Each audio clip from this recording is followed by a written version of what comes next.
English literature पढ़ते समय एक सवाल जरूर आता है, किसी कविता, नाटक या उपन्यास को सही तरीके से समझा कैसे जाए। सिर्फ कहानी जानना काफी नहीं होता। साहित्य को समझने, परखने और विश्लेषण करने की कला को कहते हैं लिटरेरी क्रिटिसिज्म। आज हम प्राचीन से आधुनिक युग तक लिटरेरी क्रिटिसिज्म का पूरा सफर समझेंगे। लिटरेरी क्रिटिसिज्म का अर्थ है साहित्य की व्याख्या, मूल्यांकन और विश्लेषण।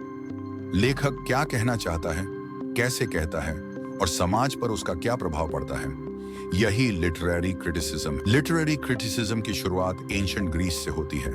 इस युग के दो महान आलोचक थे, प्लेटो और एरिस्टोटल। प्लेटो कविता को ट्रूथ से दूर मानते थे, जबकि एरिस्टोटल ने पोएटिक्स में ट्रेजेडी, माइमीसिस और कैथारसिस की अवधारणा दी। मेडिवल एज में साहित्य धर्म से प्रभावित था। इसका उद्देश्य नैतिक और धार्मिक शिक्षा दो देना था। सेंट ऑगस्टिन और सेंट थॉमस एक्विनास इस युग के प्रमुख विचारक थे। रेनेसेंस का अर्थ है पुनर्जागरण। क्लासिकल विचारों की वापसी हुई और ह्यूमनिज्म को महत्व मिला।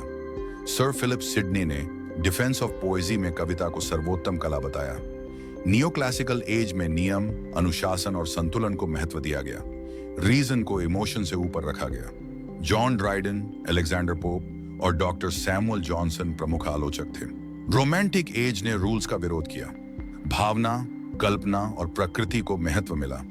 विलियम वर्ड्सवर्थ ने कविता को भावनाओं की स्वाभाविक अभिव्यक्ति बताया। विक्टोरियन एज में साहित्य सामाजिक सुधार का माध्यम बना। मैथ्यू आर्नल्ड ने साहित्य को जीवन को बेहतर बनाने वाला साधन माना। मॉडर्न एज में लिटरेरी क्रिटिसिज्म अधिक वैज्ञानिक और टेक्स्ट आधारित हो गया।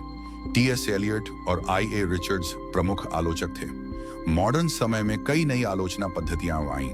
फेमिनिस्ट, मार्क्सिस्ट, साइकोएनालिटिक और पोस्ट कॉलोनियल क्रिटिसिज्म।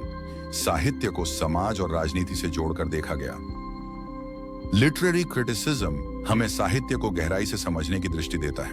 लिटरेचर आत्मा है और लिटरेरी क्रिटिसिज्म उसकी समझ। अगर वीडियो उपयोगी लगा हो तो लाइक, शेयर और सब्सक्राइब करें। कमेंट में बताइए अगला टॉपिक कौन सा हो।